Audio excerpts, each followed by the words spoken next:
Pharma സ്പിരിറ്റിൻ്റെ മറ്റൊരു വീഡിയോയിലേക്ക് സ്വാഗതം. അപ്പോൾ ഇന്നത്തെ വീഡിയോയിൽ നമ്മൾ ഡിസ്കസ് ചെയ്യാൻ പോകുന്നത് SSC ഫാർമസിസ്റ്റ് എക്സാമിന് എങ്ങനെ പ്രിപ്പയർ ചെയ്യാം. അതിൻ്റെ ഡേറ്റ് ഓഫ് എക്സാമിനേഷൻ വരുന്നത് ജൂൺ 2026 അതിൻ്റെ ടെൻറ്റേറ്റീവ് ഡേറ്റ് ആണെങ്കിലും ജൂൺ തന്നെ എക്സാം കണ്ടക്ട് ചെയ്യാനുള്ള എല്ലാ സാധ്യതയുണ്ട്. അപ്പോൾ ഇത്രയും കുറഞ്ഞ സമയത്തിനുള്ള എങ്ങനെ പ്രിപ്പയർ ചെയ്യാം, മാത്രമല്ല ഈ കമ്പ്യൂട്ടർ ബേസ്ഡ് എക്സാം എന്താണ്, അതിൻ്റെ scheme of examination, sectional timing എന്തൊക്കെയാണ്, മാത്രമല്ല സിലബസ് എങ്ങനെയാണ് വാരി ആവുന്നത്, ബിഫാം ഗ്രാജുവേറ്റ്സിന് ഏത് സിലബസാണ് വരുന്നത്, ഡിപ്ലോമ ഹോൾഡേഴ്സിന് ഏത് സിലബസാണ് വരുന്നത്, ഇതെങ്ങനെ അറ്റൻഡ് ചെയ്യാം, എന്തൊക്കെ റെഫറൻസ് നമുക്ക് യൂസ് ചെയ്യാം, ഇതൊക്കെയാണ് നമ്മൾ ഈ വീഡിയോയിൽ ഡിസ്കസ് ചെയ്യാൻ പോകുന്നത്.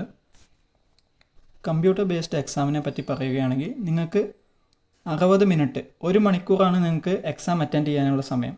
അതും 15 മിനിറ്റിൻ്റെ 4 സെഷൻസ് ആയിട്ടാണ് ഡിവൈഡ് ചെയ്തിട്ടുള്ളത്. അപ്പോൾ എന്തിനാണ് 15 മിനിറ്റിൻ്റെ 4 സെഷൻസ് ആയിട്ട് ഡിവൈഡ് ചെയ്തിട്ടുള്ളത്, അത് നമുക്ക് നോക്കാം.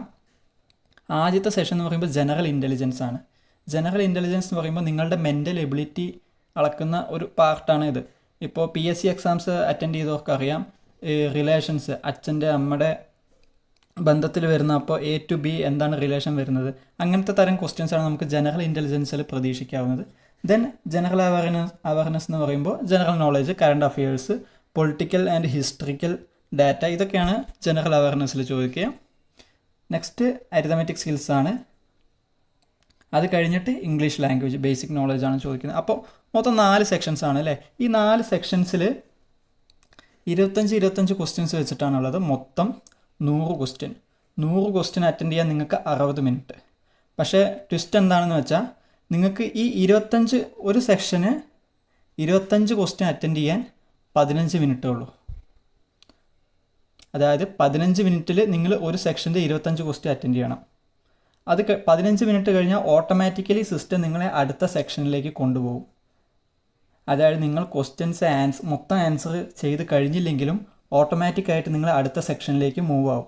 സോ ഇനിയിപ്പോൾ ഒരു സെക്ഷൻ നിങ്ങൾ ആദ്യമേ കംപ്ലീറ്റ് ചെയ്തു എന്ന് വെച്ചിട്ട് അടുത്ത സെക്ഷനിലേക്ക് നിങ്ങൾക്ക് പോകാനും സാധിക്കില്ല. സോ ടൈമിംഗ് ആണ് എല്ലാത്തിനും. ഒരു ക്വസ്റ്റ്യൻ ആൻസർ ചെയ്യാൻ നിങ്ങൾക്ക് കൃത്യമായി ലഭിക്കുന്ന വെറും 36 സെക്കൻഡ്സ് മാത്രമാണ്. അതായത് 60 മിനിറ്റിൽ നിങ്ങൾക്ക് 100 ക്വസ്റ്റ്യൻ അറ്റൻഡ് ചെയ്യണമെങ്കിൽ ഒരു ക്വസ്റ്റ്യൻ നിങ്ങൾക്ക് വെറും 36 സെക്കൻഡ് മാത്രമേ ലഭിക്കുന്നുള്ളൂ. അപ്പോൾ ഒരു സെക്ഷൻ കഴിഞ്ഞാൽ ഉടനെ കമ്പ്യൂട്ടർ നിങ്ങളെ അടുത്ത സെക്ഷനിലേക്ക് കൊണ്ടുപോകും. അങ്ങനെ 25 ക്വസ്റ്റ്യൻസ് വെച്ചിട്ടാണ് ഓരോ സെക്ഷനിലും ഉള്ളത്. മാർക്കിംഗ് ആണ് പിന്നെ പറയാനുള്ളത്. ഒരു ക്വസ്റ്റ്യന് 2 മാർക്കാണ്. അപ്പോൾ മൊത്തം 100 ക്വസ്റ്റ്യൻ ഉണ്ടെങ്കിൽ നിങ്ങൾക്ക് 200 മാർക്കിൻ്റെ എക്സാമാണ് വരുന്നത്. നെഗറ്റീവ് മാർക്കിംഗ് വരുന്നത് 0.5, അര മാർക്കാണ് നിങ്ങൾക്ക് ഒരു ക്വസ്റ്റ്യൻ തെറ്റിയാൽ നെഗറ്റീവ് മാർക്കായിട്ട് കിട്ടാൻ പോകുന്നത്. ഇവിടെ സ്കീം ഓഫ് എക്സാമിനേഷൻ എന്ന് കാണുന്നുണ്ട് അല്ലേ. There will be 3 separate computer based examination എന്നും കാണുന്നുണ്ട്. അതായത് 3 സെപ്പറേറ്റ് കമ്പ്യൂട്ടർ ബേസ്ഡ് എക്സാമിനേഷൻ എന്ന് പറഞ്ഞാൽ എന്താ, നിങ്ങൾക്കൊരു 3 എക്സാം എഴുതിയാലാണ് സെലക്ഷൻ കിട്ടുള്ളൂ എന്നാണോ? ഒരിക്കലല്ല. കാരണം നിങ്ങൾ അപ്ലൈ ചെയ്ത പോസ്റ്റ് അനുസരിച്ചിട്ടാണ് ഇവിടെ പറയുന്നത്. നിങ്ങൾ അപ്ലൈ ചെയ്തിരിക്കുന്നത് ഒരു ഹൈസ്കൂൾ ബേസ്ഡ് പോസ്റ്റ് ആണെങ്കിൽ, ഇപ്പോൾ നമ്മൾ ഫാർമസിസ്റ്റിന്റെ കാര്യമാണ് ഡിസ്കസ് ചെയ്യുന്നത്. ഫാർമസിസ്റ്റ് പോസ്റ്റിൽ ഗ്രാജുവേഷൻ ലെവലിൽ വേക്കൻസി ഒന്നുണ്ട്, +2 ബേസ്ഡ് ഡിപ്ലോമക്കാർക്ക് എഴുതാൻ പറ്റുന്ന വേക്കൻസി വേറൊന്നുണ്ട്. അപ്പോൾ ബിഫാമാർക്ക് എല്ലാത്തിലേക്കും അപ്ലൈ ചെയ്യാം. അപ്പോൾ ബിഫാമയുടെ എല്ലാ പോസ്റ്റിലും അപ്ലൈ ചെയ്യുമ്പോൾ അവർ ഒരു ഗ്രാജുവേഷൻ ലെവൽ എക്സാം എഴുതണം, ഒരു +2 ബേസ്ഡുള്ള എക്സാം എഴുതണം. ഡിപ്ലോമക്കാർക്ക് അപ്ലൈ ചെയ്യാൻ പറ്റുന്ന പോസ്റ്റിലേക്ക് അവർക്കൊരു +2 ബേസ്ഡ് എക്സാം മാത്രം എഴുതിയാൽ മതിയാവും. അതാണ് അവർ ഈ 3 സെപ്പറേറ്റ് കമ്പ്യൂട്ടർ ബേസ്ഡ് എക്സാം എന്നുള്ളതുകൊണ്ട് ഉദ്ദേശിച്ചിരിക്കുന്നത്. അപ്പോൾ നിങ്ങൾ അപ്ലൈ ചെയ്യുന്ന പോസ്റ്റ് അനുസരിച്ചിരിക്കട്ടോ ഈ കാര്യം. ഇനി നമുക്ക് സിലബസ് നോക്കാം. ഇവിടെ നിങ്ങൾ SSC ഫാർമസിസ്റ്റ് എക്സാമാണ് എഴുതാൻ പോകുന്നത്. പക്ഷേ പേരിൽ മാത്രം SSC ഫാർമസിസ്റ്റ് എന്നുള്ളൂ. ഇവിടെ നിങ്ങൾക്ക് ഫാർമസി ബേസ്ഡ് ക്വസ്റ്റ്യൻസ് ഒന്നും തന്നെ ഉണ്ടായിരിക്കില്ല. ഫാർമസി ബേസ്ഡ് ക്വസ്റ്റ്യൻസ് 0 ആയിരിക്കും. പകരം നിങ്ങൾക്ക് നേരത്തെ പറഞ്ഞ പോലെ ഈ 4 സെക്ഷനിലുള്ള ക്വസ്റ്റ്യൻസ് മാത്രമേ വരുള്ളൂ. അതായത് general intelligence, general awareness, quantitative aptitude, പിന്നെ ഇംഗ്ലീഷ് ലാംഗ്വേജ്. ഈ 4 സെക്ഷനിൽ നിന്നുള്ള ക്വസ്റ്റ്യൻസ്, 4 സെക്ഷനിൽ നിന്നുള്ള 100 ക്വസ്റ്റ്യൻസ് മാത്രമേ നിങ്ങൾക്ക് SSC ഫാർമസിസ്റ്റ് എക്സാമിന് കാണാൻ സാധിക്കുള്ളൂ. മാത്രമല്ല SSC ഫാർമസിസ്റ്റിന് ഒരു പോസ്റ്റ് ഒഴികെ ബാക്കിയെല്ലാം +2 ബേസ്ഡ് ആണ്. അപ്പോൾ +2 ബേസ്ഡ് എക്സാമിനുള്ള സിലബസാണ് ഇവിടെ എഴുതിയിരിക്കുന്നത്. അതായത് ജനറൽ ഇൻ്റലിജൻസ്, നേരത്തെ പറഞ്ഞ മെൻ്റൽ എബിലിറ്റി, അതിൽ കുറേ കാര്യങ്ങളുണ്ട്. സ്പേസ് ഓറിയൻറ്റേഷൻ, നമ്മുടെ relations, emotional intelligence, social intelligence, ഇതെല്ലാം മെൻ്റൽ എബിലിറ്റി അളക്കുന്ന ഒരു സെക്ഷനാണ് ജനറൽ ഇൻ്റലിജൻസ്. ജനറൽ അവയർനെസ് എന്ന് പറയുമ്പോൾ GK ആണ് ഉദ്ദേശിക്കുന്നത്, ജനറൽ നോളേജ്. ഇപ്പോൾ ടൈം വളരെ ലിമിറ്റഡ് ആയതുകൊണ്ട് നിങ്ങൾ കറണ്ട് അഫയേഴ്സിൽ മാത്രം കൂടുതൽ കോൺസെൻട്രേറ്റ് ചെയ്യുക. ദെൻ ഹിസ്റ്ററി, കൾച്ചർ, ഇപ്പം നടന്നുകൊണ്ടിരിക്കുന്ന ഇറാൻ വാർ അങ്ങനത്തെ കാര്യങ്ങളിൽ കോൺസെൻട്രേറ്റ് ചെയ്യുക. ഇപ്പോൾ ഇറാൻ വാറിനെ സംബന്ധിച്ചിട്ടാണെങ്കിൽ ഇറാനിൽ ഇന്ത്യ നടത്തുന്ന തുറമുഖത്തിൻ്റെ പേരെന്താണ്? അങ്ങനെ ഒരു ചോദ്യം നമുക്ക് വേണമെങ്കിൽ എക്സ്പെക്റ്റ് ചെയ്യാം. അപ്പോൾ അങ്ങനെ ചോദ്യത്തിൻ്റെ ഉത്തരം ചബഹാർ പോർട്ട് എന്നാണ്. അപ്പോൾ ക്വസ്റ്റ്യൻസ് ഏത് തരത്തിലാണ് വരിക നമ്മൾ ഓൾറെഡി മൈൻഡിലൊരു ഐഡിയ ഉണ്ടായിരിക്കണം.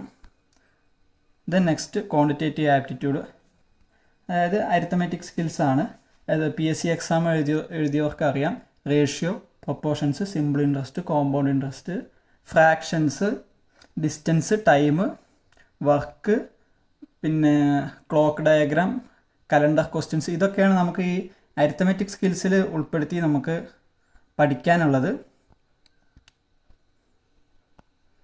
നെക്സ്റ്റ് ഇംഗ്ലീഷ് ലാംഗ്വേജ് ആണ്. ഇംഗ്ലീഷ് ലാംഗ്വേജ് പറയുമ്പോൾ വളരെ ചുരുങ്ങിയ സമയം കൊണ്ട് ഇപ്പോൾ നമുക്ക് ഇമ്പ്രൂവ് ചെയ്യാൻ പറ്റിയ ഒന്നല്ല ഈ സെക്ഷൻ. ഇംഗ്ലീഷ് ലാംഗ്വേജ് എന്ന് പറയുമ്പോൾ അതിൽ ഫിൽ ഇൻ ദ ബ്ലാങ്ക്സ് ഉണ്ടാവും, റിപ്പോർട്ടഡ് സ്പീച്ച് ഉണ്ടായിരിക്കും, സ്പെല്ലിംഗ് മിസ്റ്റേക്ക് ഉള്ള വേർഡ്സ് കണ്ടുപിടിക്കുക, പിന്നെ സിനോണിംസ്, ആക്രണിംസ്, ആൻറ്റണിംസ്, അങ്ങനെ ഈ വാക്കിൻ്റെ വിപരീതാർത്ഥങ്ങൾ, സമാനാർത്ഥങ്ങൾ എന്നൊക്കെയാണ് ഈ വാക്കുകളുടെ അർത്ഥം. അപ്പോൾ അങ്ങനത്തെ കാര്യങ്ങൾ നോക്കുക.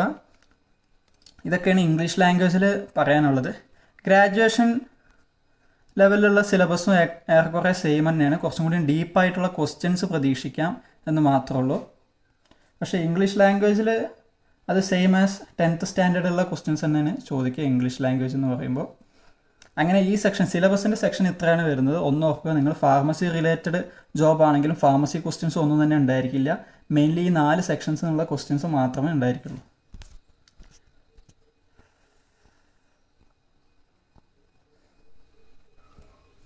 അപ്പോൾ ഈ SSC നോട്ടിഫിക്കേഷൻ വന്നിരിക്കുന്നത് 7 ഫാർമസിസ്റ്റ് കോഡിലേക്കാണ് വന്നിട്ടുള്ളത്. ഫാർമസിസ്റ്റ് കോഡാണ് ഇവിടെ എഴുതിയിട്ടുള്ളത്. അപ്പോൾ ഇത്രയും 7 ഫാർമസിസ്റ്റ് കോഡിലേക്കാണ് വന്നിട്ടുള്ളത്. 7 ഫാർമസിസ്റ്റ് കോഡിൽ ഒരു ഫാർമസിസ്റ്റ് കോഡ് മാത്രം BPharm ഓർ PharmD ഗ്രാജുവേറ്റ്സിന് മാത്രം അപ്ലൈ ചെയ്യാൻ പറ്റുന്ന കോഡാണ്. അത് സെക്കൻഡ് 1 MP10526. അപ്പോൾ ഈ സെക്കൻഡ് കോഡ് മാത്രം ഡിഗ്രി ബേസ്ഡ് ആണ്. നിങ്ങൾക്ക് ഡിഗ്രി ബേസ്ഡ് ക്വസ്റ്റ്യൻസ് ആണ് ഈ കോഡിന് ഈ പോസ്റ്റിന് അപ്ലൈ ചെയ്തവർക്ക് ഡിഗ്രി ബേസ്ഡ് ക്വസ്റ്റ്യൻസ് ആണ് എക്സ്പെക്റ്റ് ചെയ്യാൻ പറ്റുക. ബാക്കി എല്ലാ പോസ്റ്റുകളും ഡിപ്ലോമ ബേസ്ഡ് ആണ്. അപ്പോൾ അതിനൊക്കെ നിങ്ങൾക്ക് +2 ബേസ്ഡ് ക്വസ്റ്റ്യൻസ് ആണ് അപ്ലൈ ചെയ്യാൻ പറ്റുക. ഇപ്പോൾ ഒരു BPharm ഗ്രാജുവേറ്റിനാണെങ്കിൽ എല്ലാ പോസ്റ്റ് കോഡിലേക്കും അപ്ലൈ ചെയ്യാൻ പറ്റും. അപ്പോൾ ഈ BPharm ഗ്രാജുവേറ്റ് ഒരു +2 ബേസ്ഡ് എക്സാം എഴുതണം, പിന്നെ ഒരു ഡിഗ്രി ബേസ്ഡ് എക്സാം എഴുതേണ്ടി വരും. 2 സെപ്പറേറ്റ് എക്സാം എഴുതേണ്ടി വരും. ഇനി നിങ്ങളൊരു PharmD ഗ്രാജുവേറ്റ് ആണെങ്കിൽ നിങ്ങൾക്ക് ഒരു പോസ്റ്റിനെ അപ്ലൈ ചെയ്യാൻ പറ്റുള്ളൂ. അപ്പോൾ നിങ്ങൾക്കൊരു ഡിഗ്രി ബേസ്ഡ് എക്സാം മാത്രം എഴുതിയാൽ മതിയാവും. നിങ്ങളൊരു ഡിപ്ലോമ ഹോൾഡർ ആണെങ്കിൽ നിങ്ങൾക്ക് 6 പോസ്റ്റിലേക്കാണ് അപ്ലൈ ചെയ്യാൻ പറ്റുക. ഈ 6 പോസ്റ്റിക്ക് ഒരു +2 ബേസ്ഡ് എക്സാം മാത്രം എഴുതിയാൽ മതിയാവും.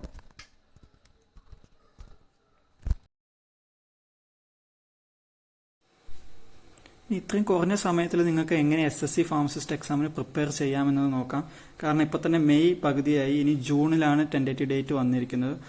ജനറൽ നോളജിനാണെങ്കിൽ നിങ്ങൾക്ക് തൊഴിൽ വാർത്ത, തൊഴിൽ വീതി തുടങ്ങിയ പ്രസിദ്ധീകരണങ്ങൾ യൂസ് ചെയ്യാം. അതിൽ തന്നെ കറണ്ട് അഫയേഴ്സിന് കൂടുതൽ ഇമ്പോർട്ടൻസ് കൊടുത്ത് പഠിക്കുക. പിന്നെ ജനറൽ ഇന്റലിജൻസ് ആണെങ്കിൽ അതിനുവേണ്ടി ഡെഡിക്കേറ്റഡ് ആയിട്ടുള്ള യൂട്യൂബ് ചാനൽസ് നമുക്ക് യൂട്യൂബിൽ അവൈലബിൾ ആണ്. കാരണം PSCക്ക് ചോദിക്കുന്ന പോലെയുള്ള കുറച്ചും കൂടി കോംപ്ലക്സ് ആയിട്ടുള്ള ജനറൽ ഇന്റലിജൻസ് ക്വസ്റ്റ്യൻസ് നമുക്ക് പ്രതീക്ഷിക്കാം. സ്പേഷ്യൽ ഡയഗ്രാംസ്, കോഡ്സ്, അതൊക്കെ നമുക്ക് പ്രതീക്ഷിക്കാം. അതുകൊണ്ട് തന്നെ യൂട്യൂബ് റെഫർ ചെയ്യുക. ഇംഗ്ലീഷിനാണെങ്കിൽ ഇംഗ്ലീഷ്, അരിത്തമെറ്റിക് സ്കിൽസ്, ഇതിനൊക്കെ previous LD clerk question papers, PSC question papers download ചെയ്യുക. അതിൽ തന്നെ മാക്സിമം ഇംഗ്ലീഷ് ക്വസ്റ്റ്യൻസ് കവർ ആവുന്നുണ്ട്. പിന്നെ അരിത്തമെറ്റിക് ക്വസ്റ്റ്യൻസ് അതിൽ വരുന്നത് പ്രാക്ടീസ് ചെയ്യുക, അതിൻ്റെ ആൻസർ കീ വെച്ച് പ്രാക്ടീസ് ചെയ്യുക. അങ്ങനെ ഒരു ബേസിക് ആയിട്ടുള്ള എല്ലാ കാര്യങ്ങളും ഇതിൽ കവറായി പോകും. കൂടുതൽ വേണ്ടവർക്ക് യൂട്യൂബ് ചെക്ക് ചെയ്യാവുന്നതാണ്. അപ്പോൾ ഇത്രയാണ് പറയാനുള്ളത്. എല്ലാവരും നല്ല രീതിയിൽ എക്സാം അറ്റൻഡ് ചെയ്യുക. Thank you.